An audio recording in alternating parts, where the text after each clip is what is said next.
where we want to teach. Maybe we find ourselves in the primary or something of the nature. Naturally, if you are doing the first degree, it means that you are being prepared to go and teach um, in the SHS.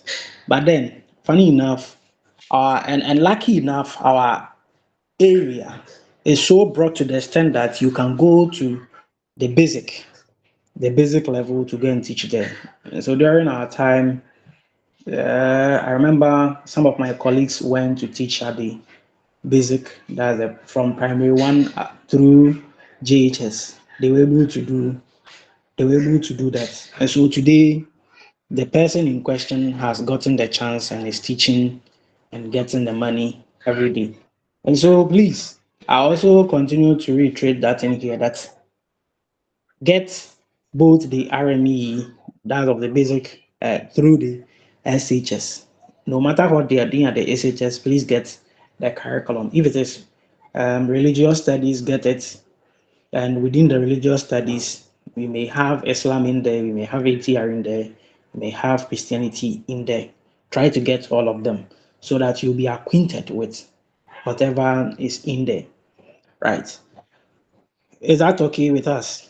And I need to also put this across that since I've been in this school, anytime there is methods of teaching something, the examiners mostly decide or choose to let you prepare a learning plan. I'm using the terminology here, what we initially referred to as lesson plan. So you'll be preparing something of that nature, and maybe you may be asked to select a topic from any of the levels you are teaching and prepare maybe 1 hour lesson on that. Or a topic may be given to you. Which one do you prefer? The one I'm okay. Which one do you prefer? So that I'll communicate to the coordinator. Should it happen that we're going to go by that caveat? We prefer our own topic. Your own topic, okay. Alaji, I've heard you. All right, so you prefer your own topic. All right. So please prepare, and by the time we are done with these, we are going to learn that how to. Already, you know it, but whenever I go to the field, I have problems with students there, with student teachers, and I think it's high time.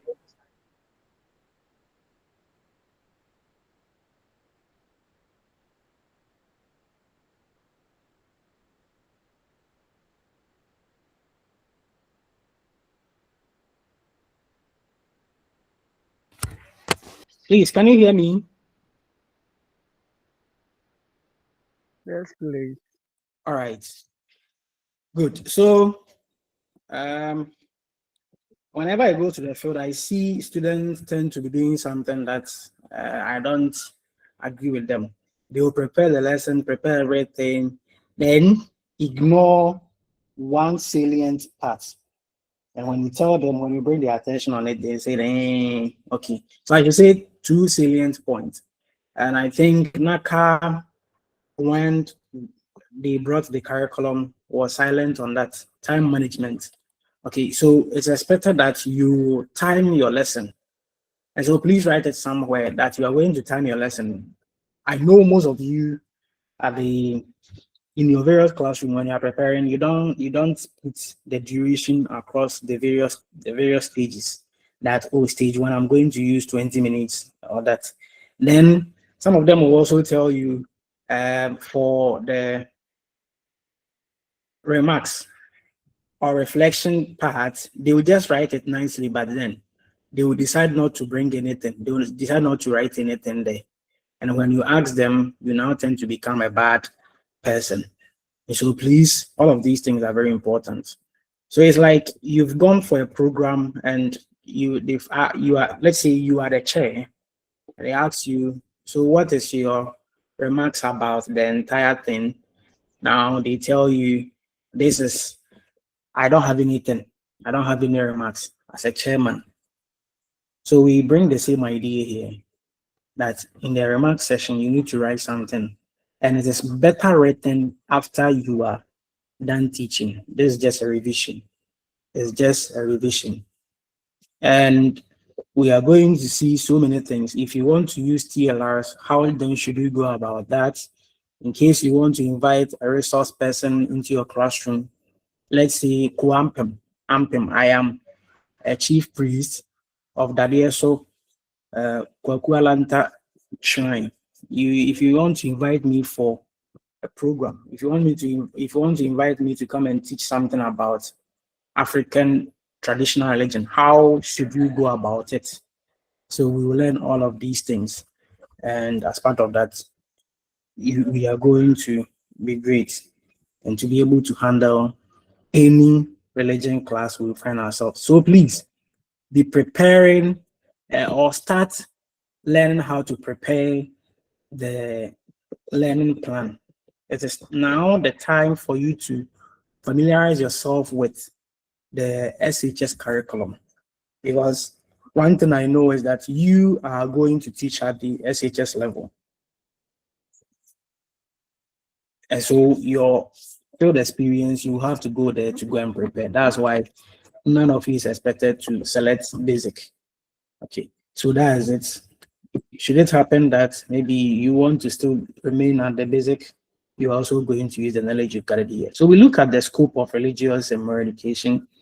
I say religious and moral education because be it religious studies or religious education, all of them revolve around this very broad area. That's religion, morality, and education. That's why we are just talking about this. But not necessarily mean that you are going to the basic education to go and be teaching religious and moral education. Right. So we are just using this one as a stepping stone to deal with all issues about religion, morality, and education. They merged. So by the scope, we see that there are so many issues. As I was telling one student, I was telling one class that if you are in religious and moral education, please, you are the right place, because we have a very broad area that you can write on. Some time ago, depending on the person's caliber, okay. Maybe if you are a lazy person, it will be lazy for you. You are going to be lazy around. But then if you are hardworking, like someone I know, then you are going to get more issues to write on. So we talk about religious issues, and some of these religious issues will include the various religious practices we engage ourselves, the personalities we have across. So is it Ejaho? Is it Konfuanoche? Is it Kweku Bonsam? Is it Christianity? So we have Jesus Christ. We have the disciples there.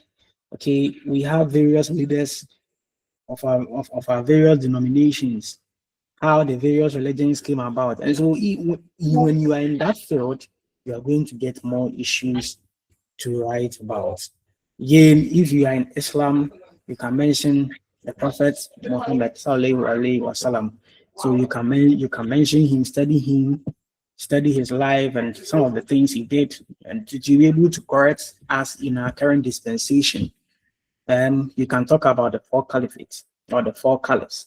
You can talk about from that time the leadership we have had, and all of these things.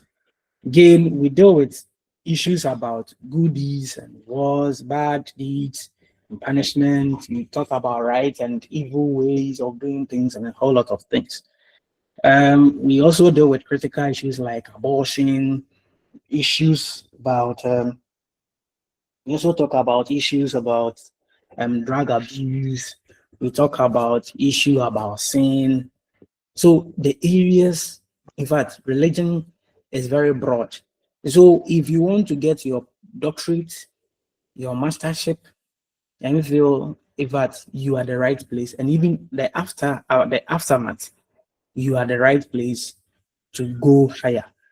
You have numerous issues to write about. So for professorship, it wouldn't be all that difficult for you to go about. This is a matter. It's about a matter of time. Okay. So the subject also deals with contemporary issues like the environmental management, environmental ethics, like the morality we saw, vandalism. All of these things are in there.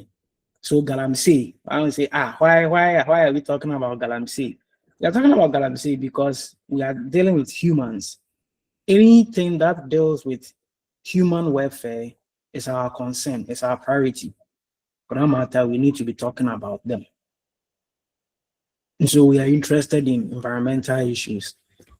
They say cleanliness is next to godliness. So we are always interested in that. Again, we have our clients, that's the gods who are living in these sacred places, and so we need to be able to take care of some of these places. So it is something of this nature. You can choose to write on looking at student knowledge about environmental issues and how they keep the environment clean, and even looking at how. So there are so many issues in there.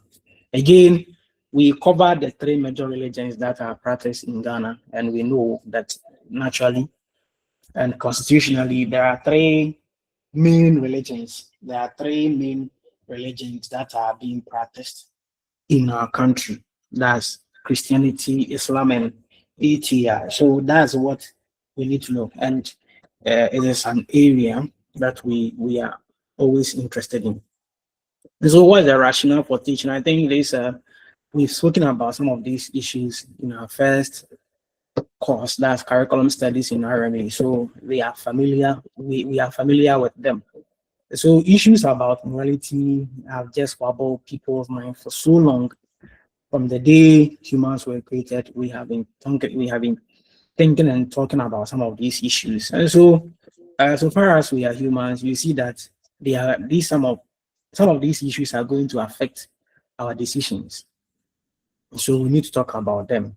And so you see that RME or religious studies play important role in our growth. Okay, so let me say that one here too. Is it Black Sheriff? He was on one interview, and the interviewer asked him, so which of the subjects he loved best when he was in SHS, and guess what? The answer was just RME, because with that one you are going to live that kind of decent life. You see, recently that there was this issue about from circulating around Obrache students and Suezbu students. The only thing that people were just talking about is discipline. And so we are part of it. We are in there. And most of the time we ask, so what is happening? What is happening? What is not going on right? Is it that people have displaced, they have displaced their sense of decency or what? You don't know what is happening. And so we know that the rationale for teaching RME and religious studies. So for religious studies, it has its own rationale. When you pick the curriculum, you see it in there. Okay. But for RME, we see that as the subject aims at reinforcing that kind of informal religious and moral training the child always receive from the home. Why? Because the school has the trained teachers, just as we are here right now. You see, we are intentional about this.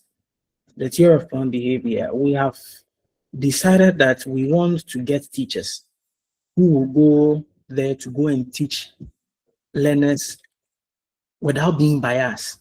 So we use the taxpayers' money to support that agenda. So the teachers, we are in there to reinforce that. Although the house is an agent of morality, but the kind of training they are giving them, is that the best? We ask ourselves. And so the underlying button or the main rationale for teaching is to reinforce that kind of moral teaching, moral and religious issues the learners have learned through their homes. Okay, maybe the home you are coming from, they will tell you Musimra. When someone hits you, you also hit the person's hand. Meanwhile, in the classroom, we may not be interested in that.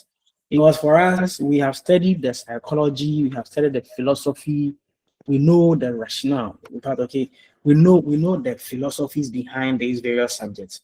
So whenever we are dealing with people, we are at liberty and we have that kind of freedom to choose. We have that kind of happiness to decide what we want to do. And so education here must make the learners aware of the dangers, some of these problems, some of these recalcitrant behaviors pose to themselves and to the entire society.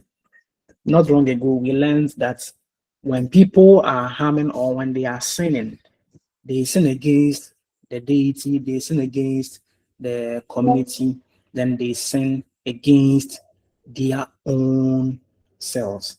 That's what we learn. And so we want to prevent people from causing danger to themselves and to the entire community. That's why you see that when someone purports or someone tries to commit, let's say, suicide, and the person is caught, they just take the person straight to police station just to answer some questions and also to ensure he or she doesn't repeat such evil thing.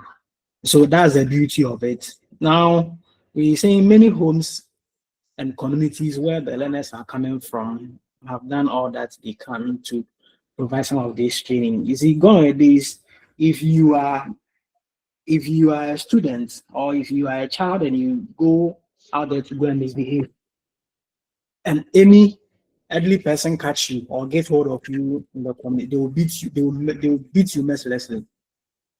So that was a way of we ensuring some of the. And these days we don't promote or support this corporal punishment. Like cane a day. And so in our schools, I remember when I was doing my off-campus teaching practice, I gave the students some assignments. Was it class test? And they didn't perform because I knew they were not learning. I had to go and ask for permission from the headmaster before I could cane them. And I was granted the permission to do that. I just looked at myself and I said, no, I cannot teach at this place. I'll cane people mercilessly. And they also beat me. I was looking at how today the teachers in SHS are suffering the hands of these students. And I just advised myself, by going this, someone can just catch you and beat you just to ensure that you are living that kind of decent life. Of course, today we know that we are all suffering. We are all suffering. If you don't take care, the children you yourself you've given birth to, you may leave them and just concentrate on making money. So what then happens? If that's the case, then the school needs to come in, because the school has just been planned and designed to provide that education that will help the learners become responsible and patriotic citizens. They will not sit there and see the nation's property just going waste. But today, what do we see? It seems that moral fabric that was holding us, that was making us responsible, is torn and is losing. So we are always interested in this. So the changes in the way of life as a result of education, population, and even contact with this Western world is just making it more difficult for us. Today, people are watching, we are talking about globalization. You are in your room and you are seeing what is happening across the world. And so if that's the case, we are learning about some of these things. That is why we need more hands. That's the truth. I told the first cohort that we need more hands to be able to deal with some of these things. That's why RME was made core. It was made core because the rationale was to help solve some of these problems. And currently, as we speak, things are not all that good. Things are not all that good. So we need more hands. So that's a rationale for teaching that. We now come to the philosophy. And with the philosophy is divided into two: the teaching and the learning philosophies. So with the teaching, you need to know that the subject has its own philosophy, and philosophy, whenever you're talking about philosophy, you need to know that it's just derived from two Latin words. That's philo, or that's love. Okay, so philos. And in there too, we also have philia. Philia. So then we also have Sophia. So Sophia means, or Sophos means of wisdom. So Sophia means wisdom. Sophos means of wisdom. So when you're putting the words together, then you're trying to say that it is just philosophy here represents the love for wisdom. So who doesn't love wisdom? Who doesn't love sense? You see, there are times you are with people and one person will say something. When the person says that thing, you see that there is that kind of calmness. That is why we say that wisdom has spoken. Why do we say that King Solomon was the wisest king? He was the wisest king because he was able to think through issues and was able to come up with solutions. And so, with the same way, we expect you, if you are saying you are wise, be able to think through issues and be able to solve some of these problems so that people around you will say that you are indeed wise. And so from the ancient time, we've seen that philosophy has really dwelled or has led us to come up with so many fields that we study. And so they guide us. Philosophy guides us in the way we study. And so basically there are three questions that help us.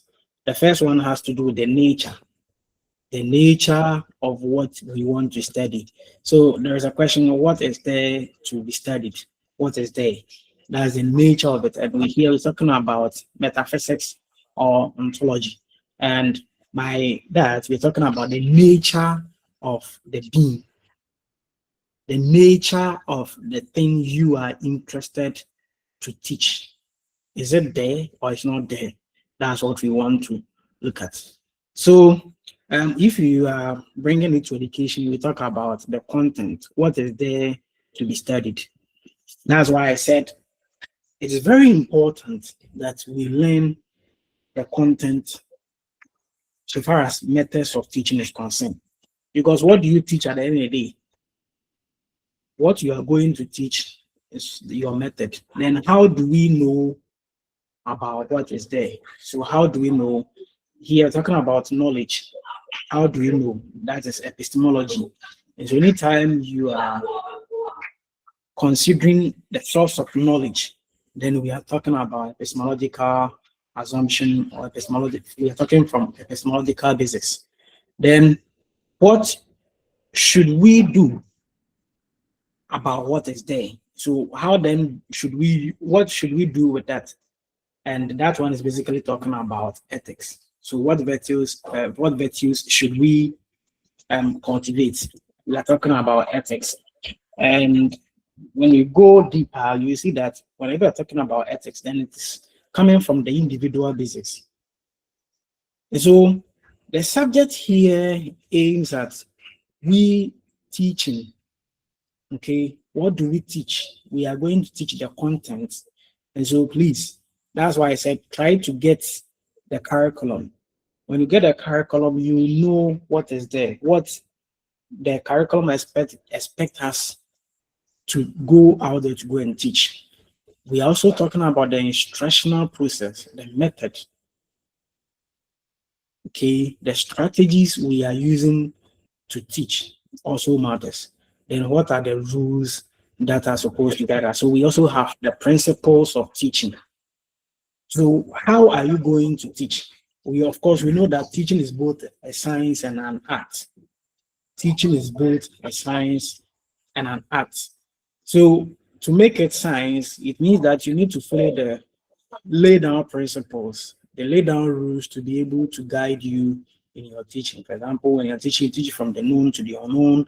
You break your lesson in simple to complex. Okay, you break them in teachable unit and a whole lot of things. As a teacher, you need to prepare. All of these things are principles that guide us in the way we go about teaching. And so these three questions then guide the RME teacher as to how to go about in teaching the subject without any difficulty. And here too, we said it must reflect your orientation. And so we ask you, what is your philosophy? What is your philosophy? Any teacher has a philosophy. So which of them do you align yourself with? The philosophy is already there, they are in the system.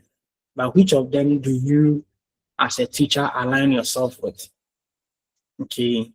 So some of us are positivists, some of us are constructivists, some of us are pragmatists in nature, some of us are essentialists. So which of them do you align yourself with? Anything, any of the philosophies you align yourself with will come up with, or will come with the way you select your content and the way you go about teaching. So the subject philosophy of RME teacher, okay, the subject philosophy of the RME teacher is based on your belief. Your belief that no matter the different needs of the learners in the classroom, you are going to now direct the learners, direct all of them. Each and everyone has potential. They have something unique within them. So no matter where they are coming from, no matter their religious background, their cultural background, their financial status, their body stature, you are going to nurture them. You are going to guide them so that the learners at the end of the day will be able to develop their potentials to become honest and creative, responsible citizens that we all want them to be. You see, anytime, if you have studied carefully, anytime there is something like that, the entire community shakes. And for me, when I saw the way students were stoning their colleagues, I said, what is happening? What is the only effect that to the extent that you throw pavement block on your fellow colleague? Why? Hooliganism is the norm for the day. We go to places, you look at the stress we go through to get one amenity. Then we just use, within a twinkle of an eye, we just use some few seconds to destroy the thing. Then we will also come and say, hey, the government is not playing his role well. Look at the way citizens are suffering. It's because of our irresponsibility. Some of us are irresponsibility. That's why we are suffering like this. Until when will my people realize that we need to protect our own nation? This is why the taxpayers' money is being used to pay us so that we can go and talk sense to our students. Today, if you're a teacher and you're even teaching, you are afraid that learners are going to gather around you. And even so pity now that if you don't take care, they are just going to give you 3,000 Ghana cedis upon all the heads. They are going to give you 3,000 Ghana cedis. So is it no money? Let me help the teacher and just go my way. So we are much interested in this. Now we have the teaching philosophy, and this is just to help us the way we go about teaching. And the learning philosophy also aims at teaching us how to direct our learners. As teachers, do we know that if our learners will learn, it is our responsibility? Do we know that?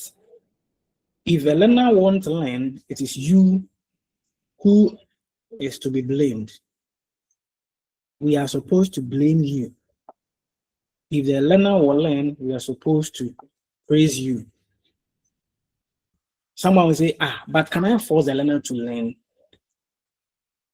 No, you can't force the learner to learn, but you need to instruct the learner to learn. You need to guide the learner to learn well. And so the teaching of RME should, we said, is supposed to be learner-centered. And so please write it somewhere that whatever you are going to do is supposed to be learner-centered and not teacher-centered. You as a teacher, you are just a facilitator. And so don't go there to go and say, for me, I am the boss. I have learned everything. That's why I told you that whatever you are learning today, ensure that you leave that thing. If you are learning it, then the subject you are teaching is not meant for you because you are leaving it already. Now you are supposed to use what you are learning or what you are teaching to also direct them and also instruct them to live according to whatever they have learned. By so doing, you wouldn't be a signboard directing people to places, but then day in and day out, you just keep on just receiving some unnecessary heat from the scorching sun. So whatever you are going to do, it means that you are supposed to let it be learner-centered. If that's the case, then there is one method we use in teaching, that is lecture method. Lecture method is not appropriate to be used in the SHS level. Although we have lecture method, then we have the lecturette. We have the lecture and the lecturette. There are so many methods, you know, that when I ask you to write them, we are going to get so many methods. Some of you are now even creating them. But I'm saying the lecture method, which we are using here in the university, is not good for teaching students at the, let's say, JHS and the primary school. Someone should tell me why you think the lecture method is not the best.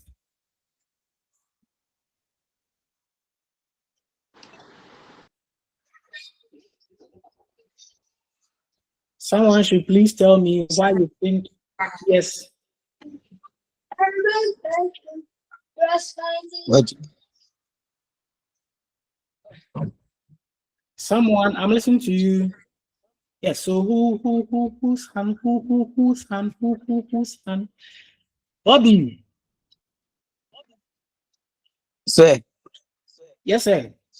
at the basic level, Okay. the curriculum based on that, the learners, the study should be on learner-centered, not lecture-centered. So I think that is the reason why we should base on learner-centered at the basic level, and at the university or tertiary level, we base on lecture method. Good. That's good. That's good. Any other view? Any other view? Roxanne. Hello, sir. Roxanne, I see you. Yeah, sir. With the lecture method, the teacher of the teaching and learning process. Mm-hmm. And in this regard, the teacher feeds the learners with every information. Okay. The learners are not given the to find the information themselves. Okay. But we want the learners to be able to be active participators in the teaching and learning process and not just passive learners.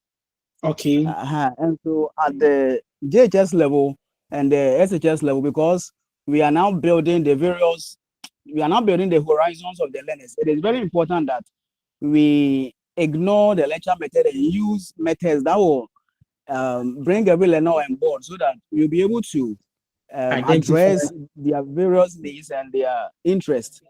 Okay. Then every problem that may arise, we'll be able to deal with it. Right. Because with the lecture method, we are just feeding them information. So some of them will just be silent or not be able to talk. But if you use other participatory methods, that will make a way for you to be able to know the real issues and be able to deal with them. All right. So these are the things we refer to as the interactive pedagogies, the interactive pedagogical approaches. So they are very important. We use them just as Roxanne indicated. We are building their capabilities, and so it wouldn't be good we be be the ones who do all the talkings. It's not the best, right? So this idea that the teaching of RME should be learner-centered is being informed or is being backed by the Chinese proverb, I hear, I forget, I see, you see that I just remember. Whenever I see it, I just remember it. But then I do and I understand. This is calling for participation. Okay. And if you are going to follow that, it means that you're going to let the learners do what most of the activities. That's what we tell you, teachers, you are just going to do about 70, 30 transactions where the teacher is just doing 30%, then the students are doing 70. Or you do 80, 20%, then the student also do 80%. So let them do. When they do, they understand it and understand it very well. This is falling for hands-on learning. Hands-on learning. Let them do it so that they will be able to now appreciate and get to know whatever they are doing for themselves. So that's what we want to now do in the teaching of RME, other than where we just come and we are just indoctrinating and just pushing things on others. No, we don't want it to happen that way. So it means that when the learners are fully involved, when they are active participants in the learning process, they are going to develop their various interests and now become active participants in the lesson. They are all going to contribute to the lesson. And so whenever they go to the fields or they go to their various communities and they are doing this, they remember, hey, I did this and something of this nature happened to me. If that's the case, let me then dissuade from that. And so please, as you are going for your field experience, when the supervisors come around, they are going to see how you are letting the learners do most of the activities. It's very important. Try to plan. That's why we have various planning phase. At the planning phase, try to ensure that you have planned the lesson very well. If someone is going to sing Elijah Bompaye, Ma'o Jamira, let us see all of these things. If the entire class is going to do that, let us see all of these things so that we know that the learners are at the center of the lesson. And so it is expected that the teaching and learning of RME here will be participatory. And this participatory too is seen under the learning philosophy, where we also expected that whatever we are doing, the learners will be engaged in it. But rather, it wouldn't be like a preaching session, like where we go to church, then the preacher man will just come. Today, I am the one who has received revelation from God, and I'm coming to give you the revelation. So we just sit down, passively listen to whatever we are doing. That's why it's not good. Some people, they will just go whenever they're teaching, they say, hallelujah, hallelujah. Sit down, let me tell you something. God loves you, okay? I said, God loves you. We don't go there to go and teach. And there are some voices people use that, you see, they are not quite different from what we see in the charismatic churches. Hey, today, this morning, we come to RME class. We are going to teach manners. What is table manners? Hallelujah. It is not a preaching session. When you do that, the learners become passive. And with that one, they are just recipients of whatever you are just giving them. They are just seated, and they don't benefit from it. And we don't want it to happen that way because they have left home and come. Some people, they will just come. They are supposed to recite A for apple. Then you say A for apple, B for beeple, C for sickle. You see, all of these things, they are learning from it. You let them do it. If you are a parent and now you call your child to come and do something, knowing very well that they are in school learning some of this and they are not able to do it, how will you feel? So give them the chance for them to explore give them the chance for them to do the things for themselves. So teaching resources here are also playing important role. It is saying that, in fact, I should say that by the time we are done with this teaching and learning philosophy, then we are done with the entire course. Because this is the foundation upon which everything is based. So someone will say, I don't have these dogs. Someone will say, I don't have TLR for this. Are you sure? Today there are cartoons everywhere, there are cardboards everywhere, there are stories everywhere, YouTube videos are everywhere where you can use to explain things. When you use some of these teaching and learning resources, they make the lesson so practical, they make the lesson so relatable for the learners. They are, you see, it's something the learners are familiar with. And so whenever they hear of it, they say, oh, this is what the person is trying to say, because it's something they already know. And so we want you to be using TLRs in your teaching. And so without them, the learners are likely going to find it very difficult. You see, our field and our subject area is in such a way that it is taught in more abstract. It is more abstract. There is no concrete thing. How do you teach faith? How do you teach forgiveness? Okay, forgiveness, you see, now that I said forgiveness, I can see it's your mind that is creating that kind of mental imagery. Please give me some time. Okay, they are quiet.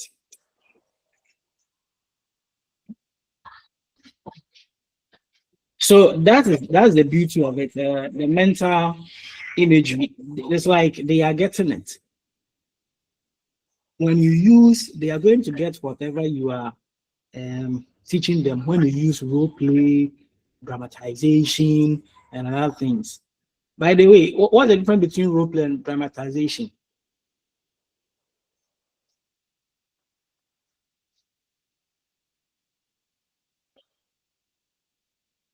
What's the difference between role play and dramatization?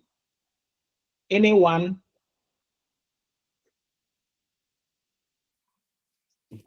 Hello, sir. Yes, sir. I think the main difference has to do with the use of costumes. With the dramatization, the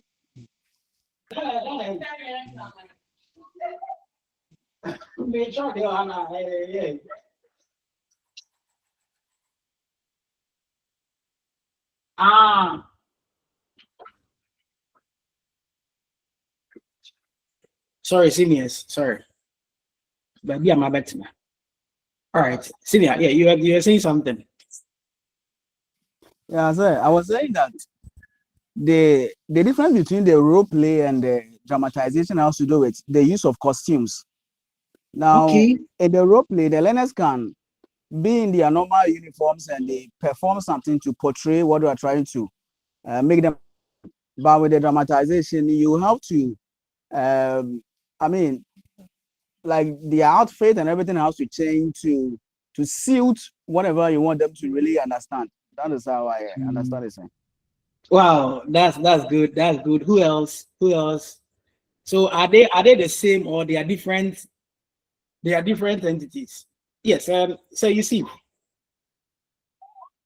Yes, sir. So thank you so much. What I can say about dramatization and role with role play, I think the learner will have to put him or herself in the shoe of someone in such a way that he will perform or he imitate someone in this case. But with the dramatization, uh, we can give learners characters such as the play rules of certain characters so that they will learn along. That's just what I can think of. Okay. More differences. Role play, dramatization. All right. So let me so for role play, with that one, just as Say indicated, that they are using costume. So you are just using a costume. Okay. Really, really, what's in a free?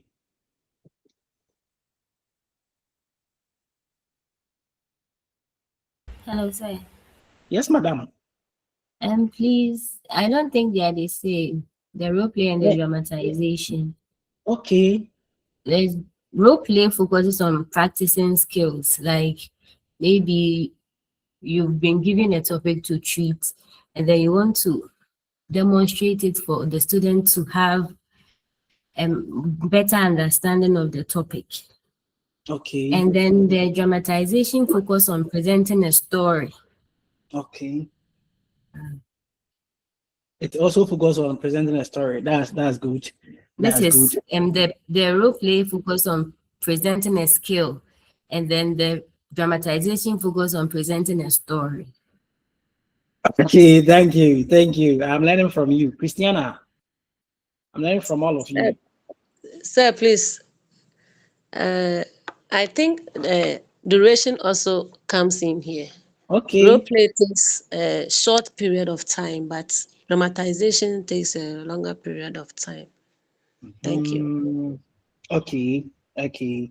So these are some of the things that will make the learners be engaged in the lesson. When we're talking about role play, there are some slight variation between role play and dramatization. So for drama, you have audience there that you the actors are just acting to, or okay, you are showing them how the thing is done, so you have audience present. But role play, I should say that the actors themselves are part of the audience, or there's nothing like audience that they are acting for.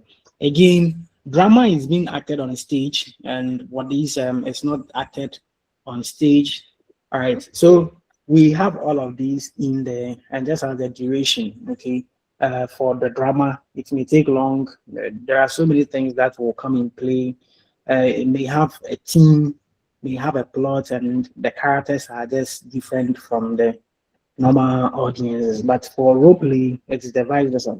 So that's the only variation we have. So in a course of teaching, you can use all of these ways to be able to guide your learners. So we are expecting that in the teaching of RME, you'll be able to use some of these things. It was just as I indicated earlier that there are some concepts in there that are so difficult to understand. What do you mean by salvation? Salvation, you cannot just describe it, okay? So you need to get some of these teaching and learning resources. You can also use role play for learners to act out how someone is being a savior for the others. And so teaching and learning resources here will include charts, will include real objects, will include movies, audio visuals, and even community-based resources that we are going to use in doing some of these things. And again, drawing. So cardboard, you have cardboard that you are drawing.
Hello, can you hear me? Yes, sir.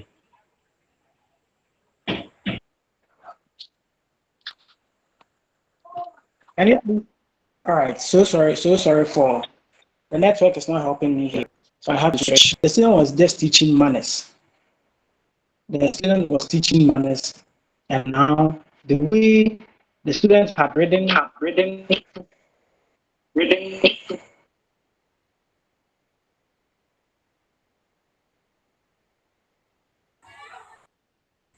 The way the student had written.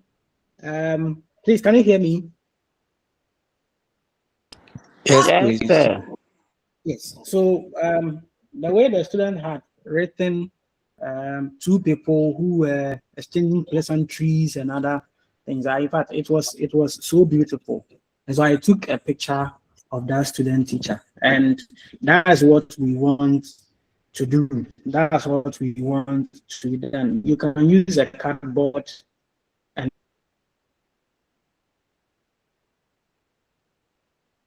now draw the characters and just explain to that so that the learners will, or it will make the lesson so happy. Have you ever tried using videos in your classroom? You see, it pushes away boredom. But when you just go and you just blah blah blah and this and that and that and that, the moment you realize all of them will be sleeping. And I don't know whether you find yourself in that situation before when where you are teaching and you now see your students sleeping, dozing off. It will discourage you one time. And so we want you to be resourceful and able to relevant teaching resources. In fact, if you say materials, if you're going to say materials, questionable. Is human being a material? Do we have material? Materialness. But do we have material? Who is material? Well, so no one is material here, right? No one is a material here. That's why we prefer using the word resources. So for now, because humans can come in and now decide that because we will have to bring humans to come and help us in our teaching, we regard them as resources. That's why it's a human resource for them to guide us. It will therefore be essential for the teachers to also be using audio visual. So do you want to use radio? Do you want to use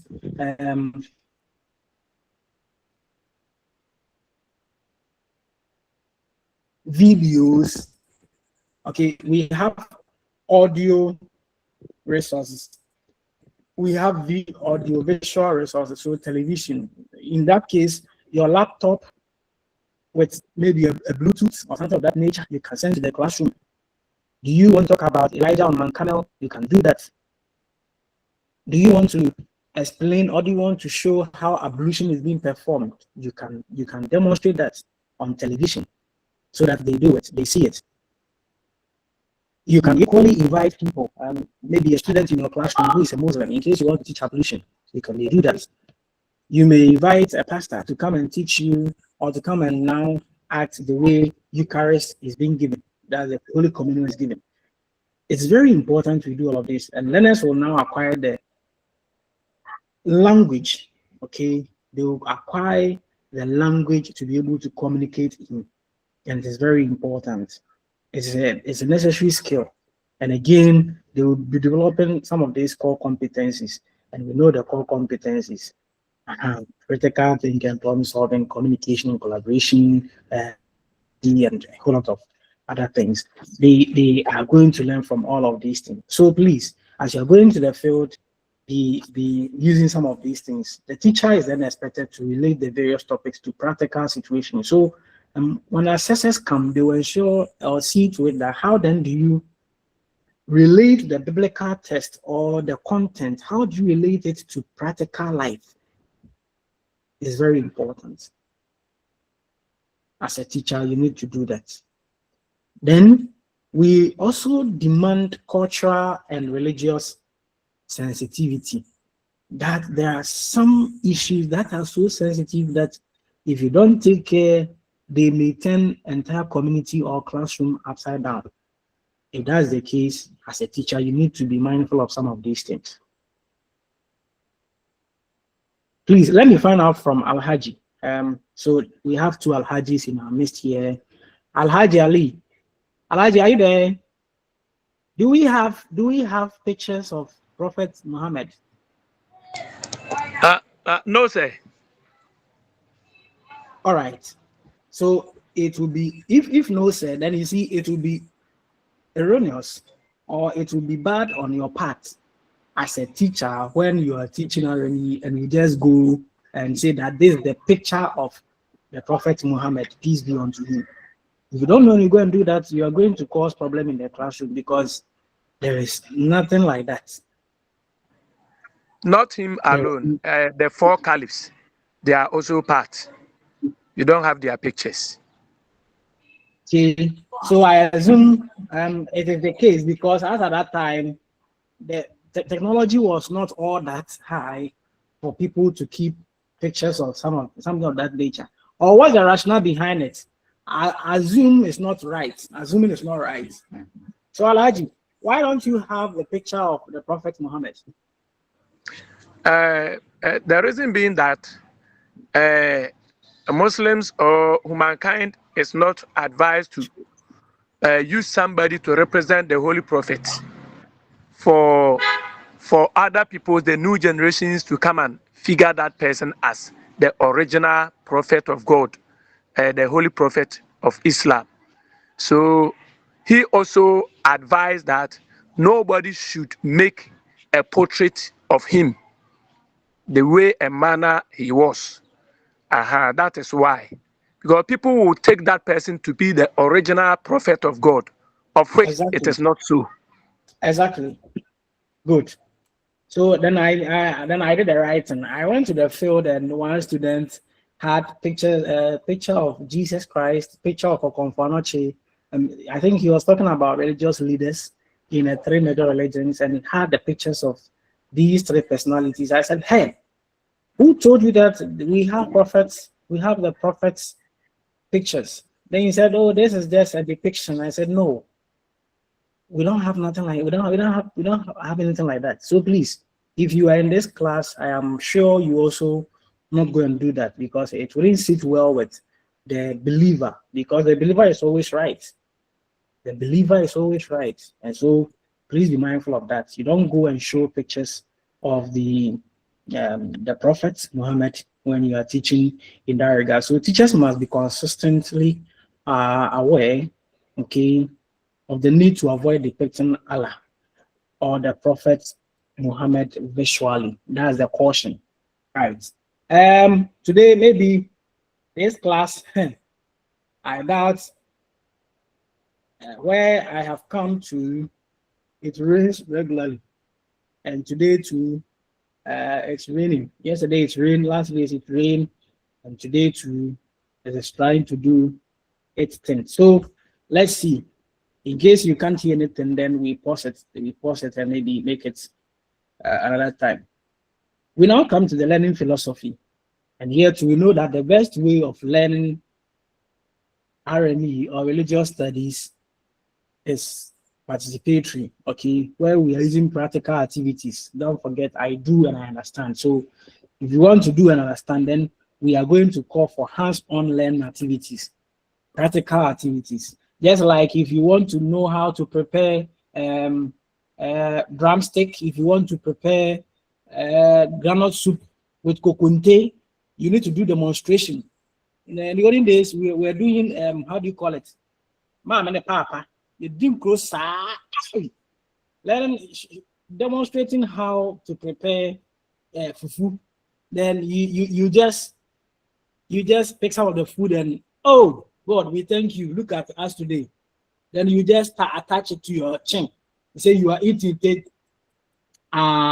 Hey mama, hey dada. So as at that time, they were doing that. They were doing practical activities. So you if you have such friends that you were doing such in grow with, now go to their house or go to their various homes and go and try to handle you see the way they are good at preparing food. Hey, some know how to prepare food. They engage themselves in practical activities. And so in the teaching of RME, we are expecting you to also engage the learners in practical activities. Something like demonstration, something like using role play, something like recitals. So let them recite. Is it that you want them to recite the Kalima to Shahada? Let them recite. Do you want them to recite the articles of faith? You want them to recite the Apostle Creed? Let them recite. Let them learn it so that they will be able to learn for themselves and be able to practicalize it. The use of games, the use of group work, then field trips. So all of these things are very important. Field trips are very important. That there are times we cannot bring the object into the classroom. Meanwhile, there are some of these TLRs that are community-based. They are at the center, or let's say at an outskirt of the town, where we want the learners to now go and have a feel of it. We may have to carry them along. Well, I remember when I came to UCC. Sorry, let me do something. Oh.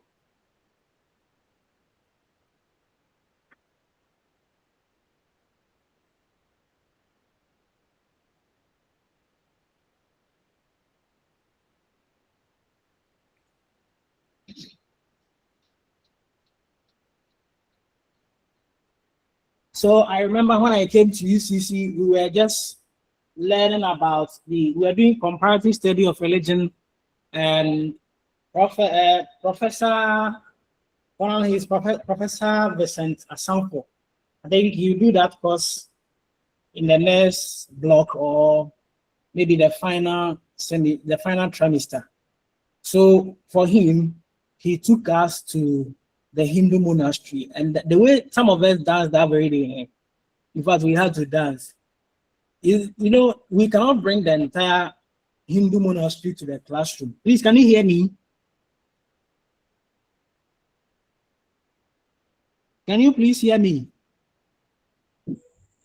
Yes, please. Yes, sir. Yes, sir. No, okay. So we can hear. All right, it's raining here. That's why I'm asking you that. So we had to go to the field, and we believe that when you send people to some of these places, some of these sites, they are able to relate and they are able to enjoy with them.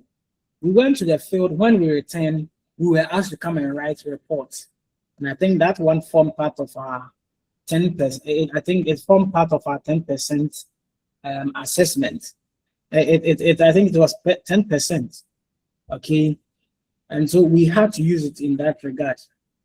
So we say that there should be more demonstration throughout the lesson.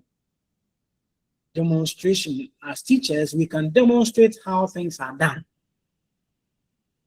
Is it that you want to pacify the gods when something of that nature has been, maybe someone has offended the gods and you want to pacify? You want to perform sacrifice. As teachers, we can learn that. Because we say that learners, as they are, they get clearer picture of the lesson. And they are also able to store facts. So maybe movies, you see, as we are here right now, if we are talking about Chewa, a movie called Chewa, whenever she was going on her activities, the way she reacted and what she did, I'm sure you'll be able to now reflect, engage in what we call reflection, and come up with a good and a nicer way to do or to tell me about it. So in course of teaching, when we use some of these things, we are helping the learners to remember facts. They are easily going to remember whatever you've taught them, and they are also going out there to benefit from that.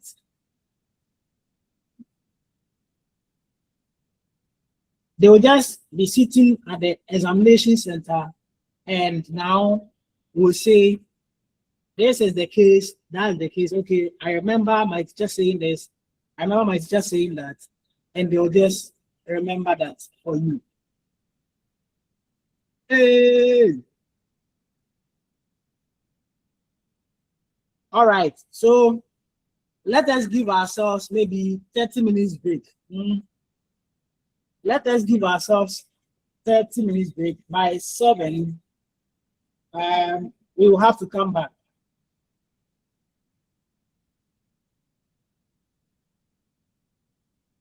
Please, can you hear me? Yes, sir. Yes, please. Yes, it's raining here. Seriously, so we'll meet at 7. 7 do maybe 1 hour, some 2 hours more, and just say goodbye for the day. So please, 7. We meet here by 7.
Please, is the class over?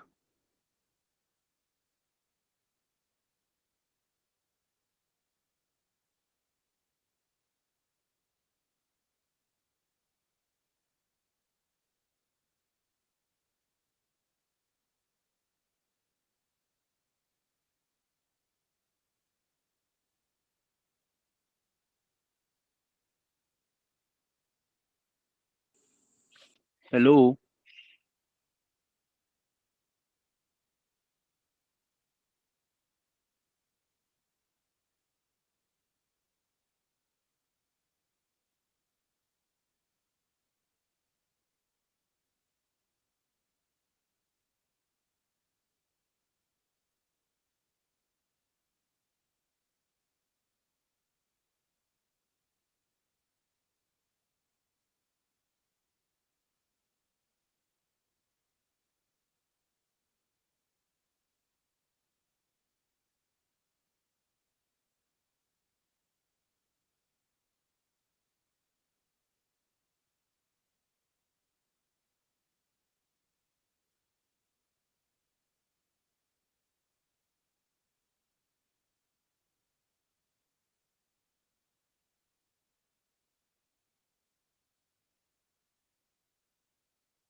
Hello.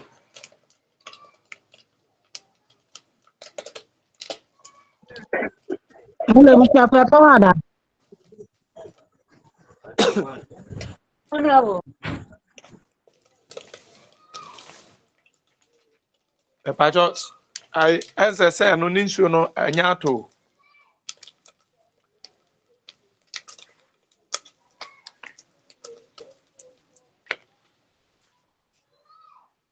Abushafo. Mr. Pepawada.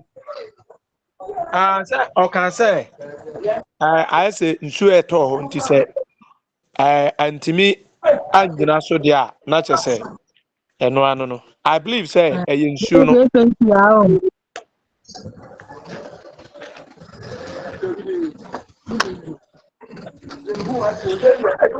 Smooth.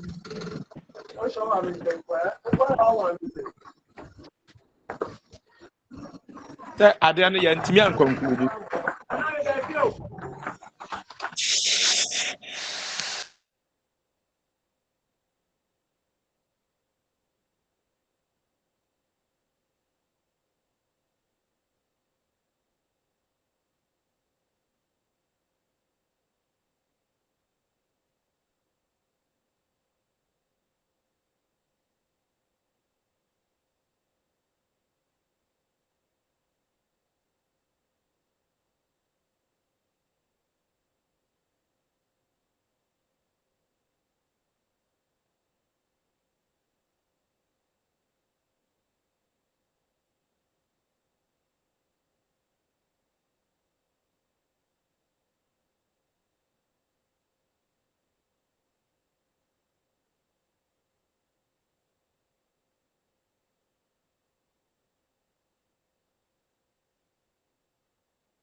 abusuafo obi wɔ course code no bi wɔ hɔ ana you better rely on slides no nko a